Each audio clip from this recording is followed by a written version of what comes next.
네, 2차시 들어가도록 하겠습니다. 2차시에서는 구장 영유아 교사의 상담자 역할에 대해서 함께 살펴보도록 하겠습니다. 상담적 개입의 3가지 수준, 예방적 접근, 교수적 개입, 중재적 개입, 이 3가지에 대해서 이야기 나누고 상담자로서의 자기 돌봄을 어떻게 하는지에 대해서 이야기 나누도록 하겠습니다. 첫 번째, 상담적 개입의 3가지 수준입니다. 3가지 수준이란 앞에 목차에서 말씀했듯이 예방적 개입, 교수적 개입, 그리고 중재적 개입이 있습니다. 영유아 교사들은 주로 영유아의 사회 정서적 행동 문제로 인한 갈등을 겪으면서 상담자로서의 역할에 직면하게 됩니다. 이러한 어려움을 직면했을 때 교사가 할 수 있는 개입의 피라미드 모형을 중심으로 영유아 교사의 상담적 개입을 살펴보고자 합니다. 1차적 개입은 모든 영유아를 대상으로 하는 예방적 접근입니다. 영유아와 긍정적인 관계 형성은 영유아를 대상으로 하는 모든 것의 기본이 됩니다. 우리 유아교육 언어로 라포 형성이라고 하죠. 영유아의 요구에 민감하게 반응하고 수용적인 학급 분위기를 형성하고 언어적인 의사소통을 효과적으로 사용하는 것입니다. 이와 함께 문제 행동을 사전에 방지하기 위해 예방적으로 일과 및 교과 운영을 신중하게 계획하는 것이 요구됩니다. 놀잇감과 자료들을 신중하게 선택하고 배치하는 것이 필요합니다. 영유아의 발달적 수준을 고려하여 활동의 길이를 조정하고 정적 활동과 동적 활동을 균형적으로 배치하는 교육과정 운영의 원리는 예방적 효과에 중요합니다. 대개 80%의 영유아들은 이와 같은 예방적 접근만으로도 긍정적인 행동을 학습하여 사회 정서적 기술을 익힐 수 있습니다.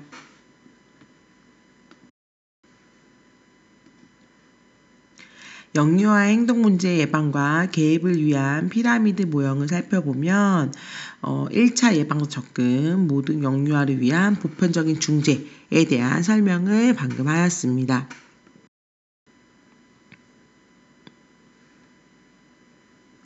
그러나 보편적이고 예방적 접근이 충실한 가운데 도움이 필요한 영유아들 약 15%에게는 교수적 개입 방안을 모색해야 합니다.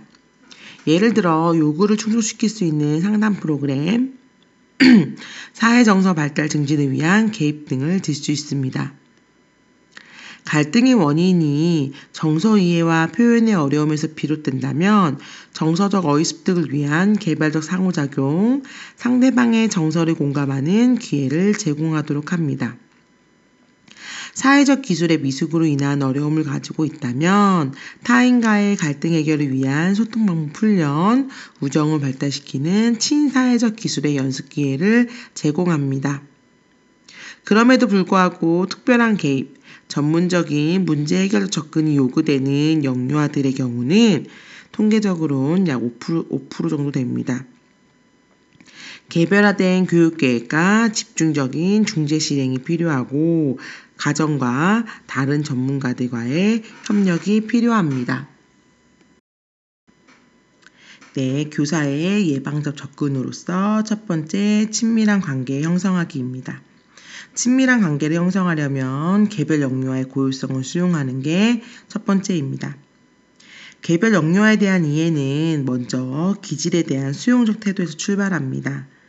영유아의 성, 기질, 발달적 능력 등 영유아의 개별적 특성과 교사나 부모와의 태도가 상호작용하여 영유아의 문제 행동에 영향을 미칩니다. 어떤 교사들은 특별한 영유아에게 관심을 보이면서 다른 영유아에게 관심을 두지 않는 경우가 있는데 이러한 차별적인 교사의 행동은 개별 영유아의 특성과 밀접한 관련이 있습니다. 영유아에 대한 교사의 접촉과 감독의 정도는 영유아의 활동 수준과 관계가 있습니다. 교사는 활동 수준이 낮은 영유아에 대해서는 지시나 평을 적게 하고 활동 수준이 높은 영유아에게는 피드백을 많이 합니다.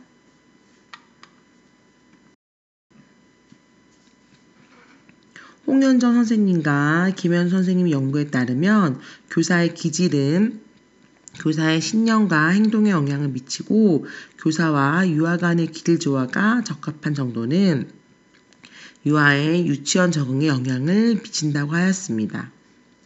기질적으로 까다로운 영유아는 보호자나 교사와 같은 주변 어른의 도움과 이해가 필요합니다. 그렇지 않은 경우 영유아 스스로 자신의 기질로 인해서 만나게 되는 어려움에 다시 마주하게 되기 때문입니다. 영유아가 정서 조절이 안 되어 자주 울면 다른 또래들의 놀림거리가 되고 부정적인 자기 이미지를 형성하게 됩니다. 따라서 기질적으로 예민하고 불안도가 높은 영유아들은 교사의 지원이 더욱 많이 필요합니다. 영유아의 기질을 수용하면서 환경과 교사 자신의 상호작용 조율에 에너지를 쏟아야 합니다. 친밀한 관계를 형성하기 위해서는 두 번째, 교사와의 애착 안정성을 높여야 합니다. 교사와 영유아 간의 애착이 안정적으로 형성되는 것은 영유아 교사의 상담자로서 역할에 가장 중요한 전제가 됩니다. 영유아 교사가 상담자로서의 역할에 가장 중요한 전제뿐만 아니라 기본적으로 너무너무 중요하고 너무나 당연하고 기본적인 전제가 되어야 할 것이죠. 영유아의 건강하고 행복한 성장을 위해서는 영유아를 보호해주고 지지해주는 어른이 필요합니다. 영유아 보호자와의 정서적 유대감, 즉 애착 안정성은 영유아의 행동 특성과 다른 사람과 맺는 관계의 질을 예측하게 합니다. 가정에서는 부모 또는 조부모 등과 지내던 영유아가 보호자 지내다가 기관에서 지내야 되는 상황에서는 교사와의 애착 형성이 가장 중요한 과업이라고 할 수 있습니다. 어린이집 영화반에서의 신입 원화 적응 과정을 참여 관찰한 구수연 선생님의 연구에 따르면 어머니와의 안정적인 애착을 형성하지 못한 영아의 경우 격한 분리불안 이외에도 어린이집에서 놀잇감을 망가뜨리거나 놀이 중 거칠고 과격하게 행동하는 등 부정적인 행동을 빈번하게 보였습니다. 이런 경우 교사는 따뜻하고 수용적인 태도로 영아를 대하는 것보다는 문제 행동을 수정하기 위한 개입으로 치우칠 가능성이 높습니다. 그러나 대한 애착 대상에게 안정적인 애착을 형성하기 위해 요구되는 양육 특성은 초기 애착 대상인 어머니와 동일하므로 공격성과 같은 초기 부적응 행동은 교사의 긍정적인 양육을 방해하여 안정적인 애착에 방해가 될 수 있습니다. 따라서 교사는 영유아가 낯선 공간에 해당하는 어린이집에 적응하는 과정에서 보이는 공격적인 행동 또한 정서적인 안정이 요구되는 상황에 기인한 것임을 인지하고 민감하고 따뜻하고 일관된 태도로 영아에게 반응하는 것이 중요합니다. 교사는 영유아와 애착을 형성하기 위해서는 어떻게 상호작용을 해야 할까요? 첫 번째는 영유아의 요구를 수용하는 민감성이 있어야 합니다. 영유아의 언어적, 비언어적 신호를 잘 이해하고 지각하는 능력입니다. 즉각적이고 적절한 반응을 보이는 것까지 포함하는 것이 민감성입니다. 가까이에서 충분한 시간을 같이 보내지 않으면 영유아의 요구를 알아차리기 어려우므로 혹자는 접근성을 포함하기도 합니다. 두 번째는 영유아를 위한 적절한 반응성이 있어야 합니다.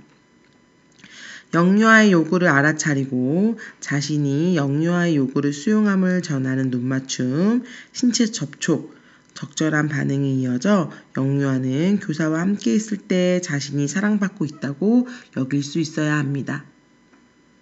셋째, 교사는 영유아에게 유용성이 있는 존재여야 합니다. 독립적으로 자신의 문제를 해결할 수 없는 영유아는 책임 있는 성인에 의해 보호받으며 안위를 보장받을 권리가 있습니다. 교사는 심리적 안정감과 물리적 안정감을 제공해줌과 동시에 영유아들이 흥미와 도전을 즐기도록 교육적 자극을 적절히 제공해야 합니다. 두 번째는 친밀한 관계를 형성했다면 행동을 재개념화해야 합니다. 여기서부터는 조금 관심 있게 봐야 하고 새로운 개념이라고 볼 수 있습니다. 같은 반에서 생활하는 동일 연령의 영유아들도 환경과 생활 양식, 건강 상태, 기질, 경험과 관심사 등의 차이로 영유아들이 보이는 발달의 범위는 매우 넓고 다양합니다. 여러 영유아들의 요구를 동시에 다루어야 하는 교사는 영유아의 발달에 대한 이해와 함께 개별적 차이를 존중해야 합니다.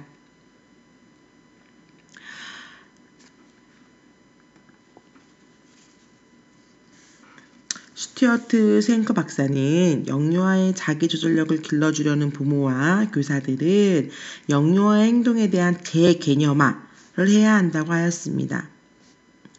어른들을 난처하게 하고 당황스럽게 하는 영유아의 부정적 정서와 미숙한 행동은 대부분 의도가 없는 실수 행동이라고 하였습니다. 영유아가 고의로 반항하려는 나쁜 마음에서 비롯된 것이 아니며 대부분의 영유아들은 그들이 할 수만 있다면 기꺼이 잘 해내려고 한다는 것입니다.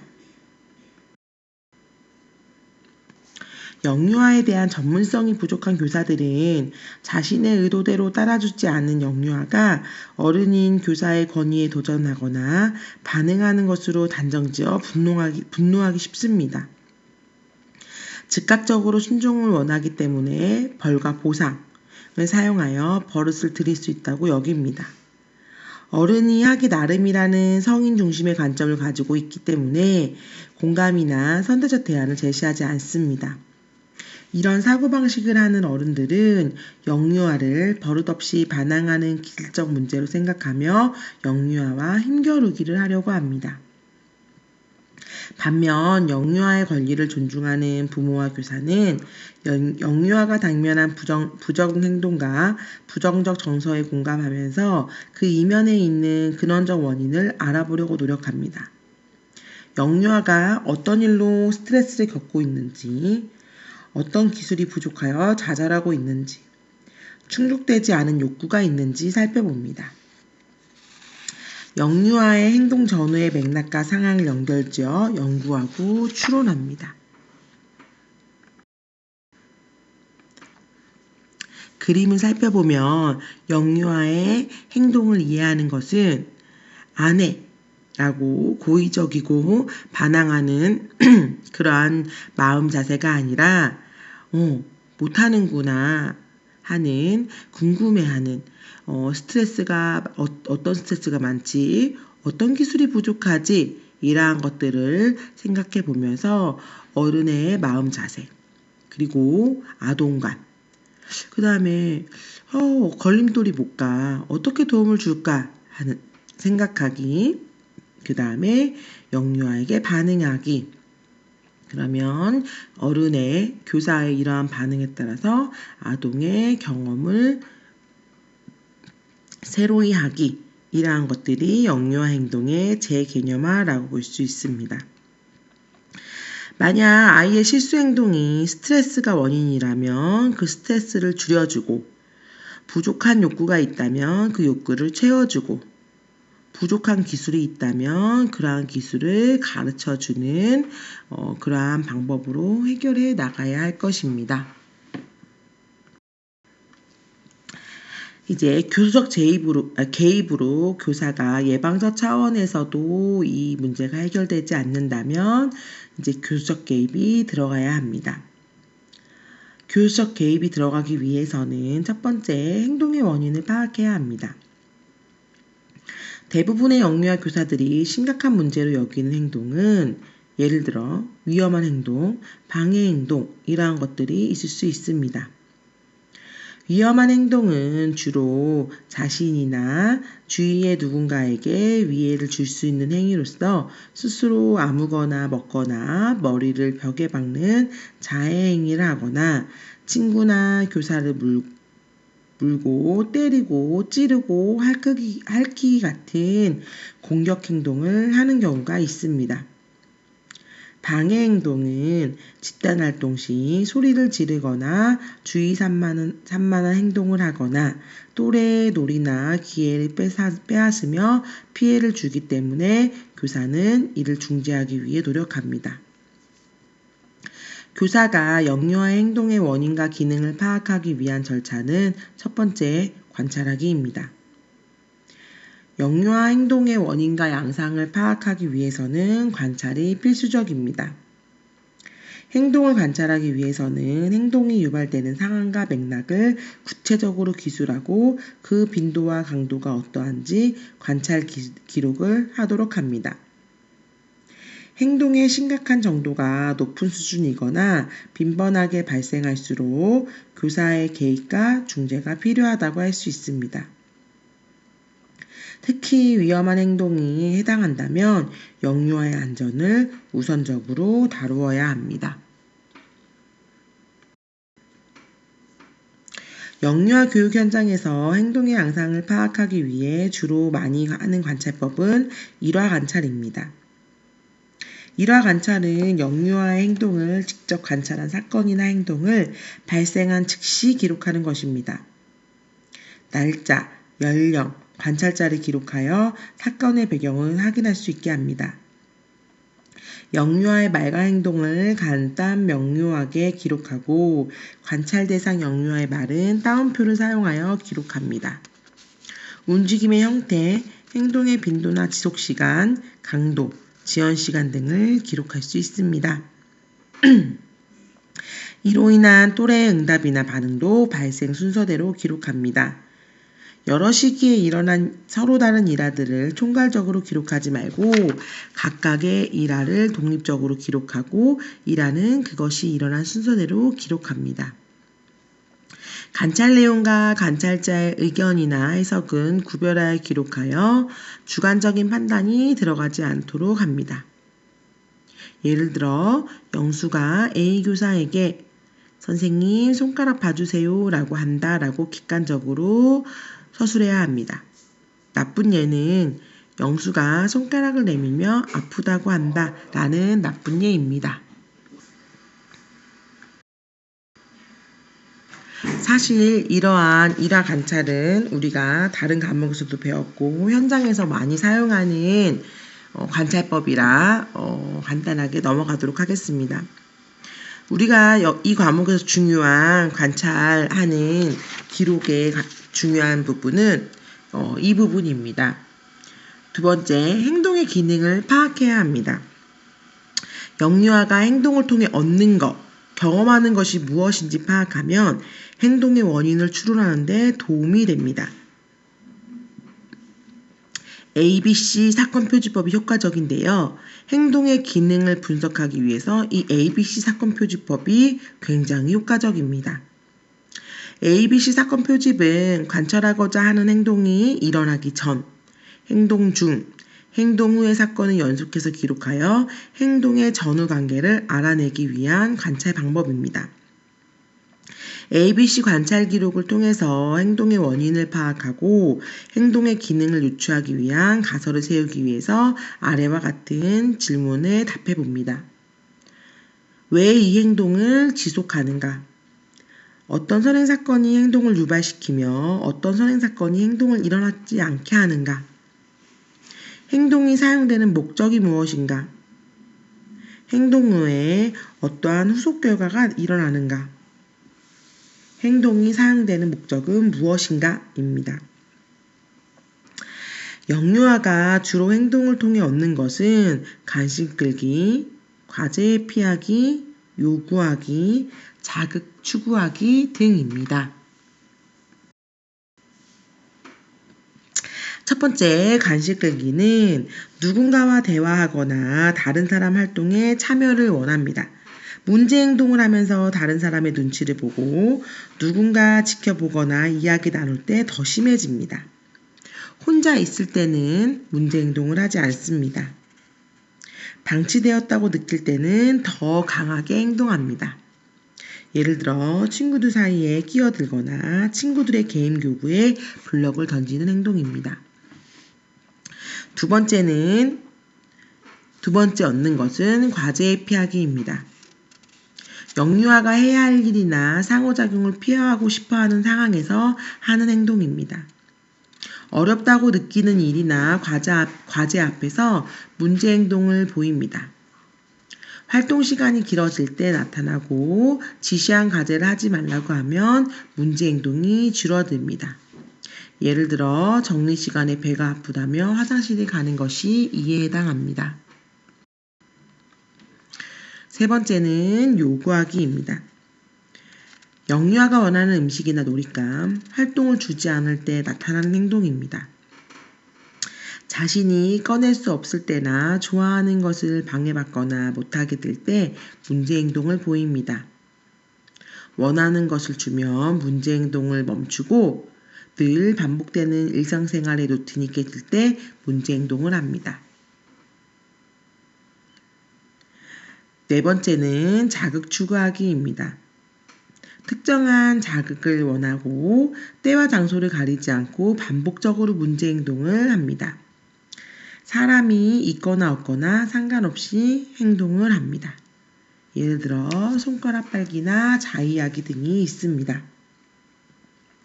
행동을 관찰하여 기록할 때는 하루 일과를 모두 기록하는 것이 아니라 문제 행동이 발생할 때 문제 행동을 중심으로 전후 사건을 기록합니다.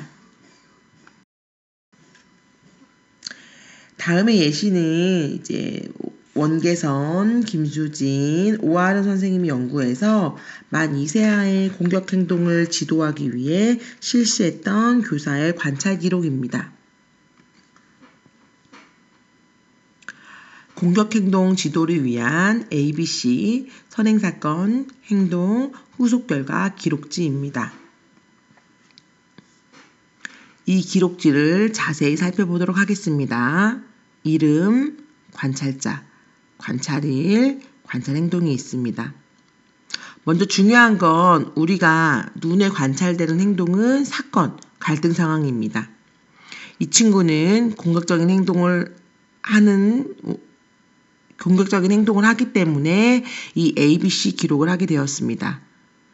사건, 갈등 상황을, 행동을 살펴보면 첫 번째, 10월 7일 월요일에 준서가 다가가 지땡이를 때리고 화장실 안으로 먼저 들어갔습니다. 10월 8일 화요일에는 어떠한 행동을 했느냐, 준서가 다가와 남현이를 때리며 준서 꺼! 라며 공룡을 펼쳤습니다. 10월 9일 수요일에는 준서가 팔짱을 끼고 붕붕카에 앉아 내리지 않았습니다. 교사가 준서에게 교실로 들어가자고 이야기하니 바닥을 발로 차며 교실에 들어가지 않겠다고 울며 소리를 질렀습니다. 이러한 행동들을 통해서 공격적인 행동을 하는 준서가 선행사건이 어떤 것이고 후속 결과가 어떤 것이냐 ABC를 관찰하고 이거에 따라서 이제 어떠한 목적을 달성하려고 하는지 행동의 기능을 분석하려고 합니다. 10월 7일 준서가 다가가 지땡이를 때리고 화장실 안으로 먼저 들어간 사건 전에는 어떠한 일이 있었느냐. 점심 먹기 전 손을 씻고 화장실에 다녀오라는 교사의 지시가 있었고 화장실 앞에 지땡이가 다른 아이들과 함께 줄 서서 순서를 기다리고 있었습니다.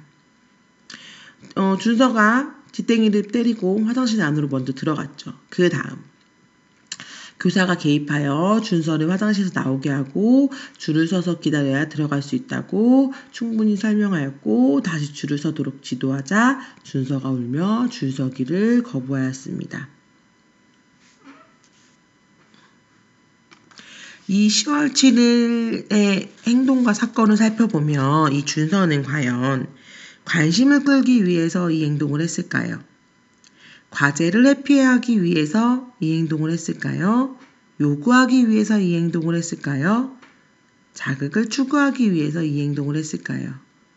맞습니다. 자신이 원하는 활동을 할 때까지 나타나는 행동으로 요구하기를 실현하기 위해서 이 행동을 하였습니다. 10월 8일 날은 등원 후 자유롭게 자유선택 놀이를 하고 있었고 남현이가 공룡 모형 놀잇감을 가지고 놀이하고 있는데 준서가 준서 거 하면서 공룡을 뺏었지요.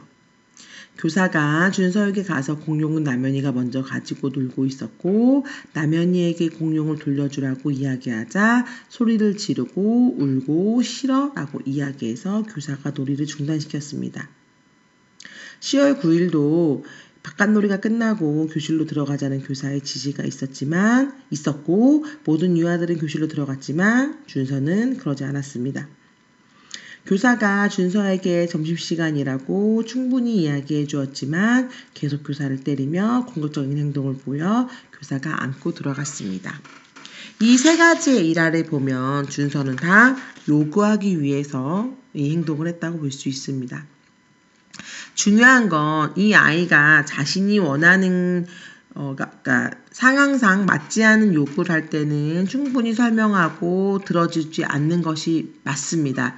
그러나 반대로 또 준서가 정당하게 요구해야 될 때는 성공적인 경험, 긍정적인 경험을 할 수 있도록 반드시 도와주셔야 됩니다. 예를 들어 준서가 공룡 장난감을 가지고 놀고 있었는데 예를 들어 좀 오랜 시간 가지고 놀았어요.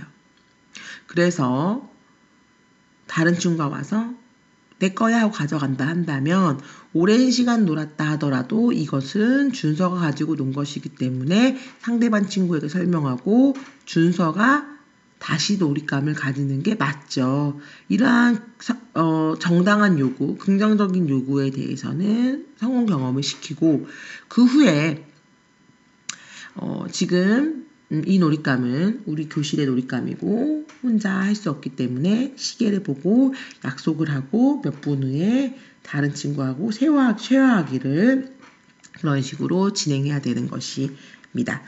중요한 건 이 문제 행동을 하는 영유아의 정당한 요구 이러한 것들도 예를 들어 정당한 간식 끌기를 원한다면 반드시 성공해줘야 되는 경험도 필요하다라고 할 수 있겠습니다. 네, 여기까지 하고 원인에 따른 생활지도부터 다음 3차 시에서 보도록 하겠습니다.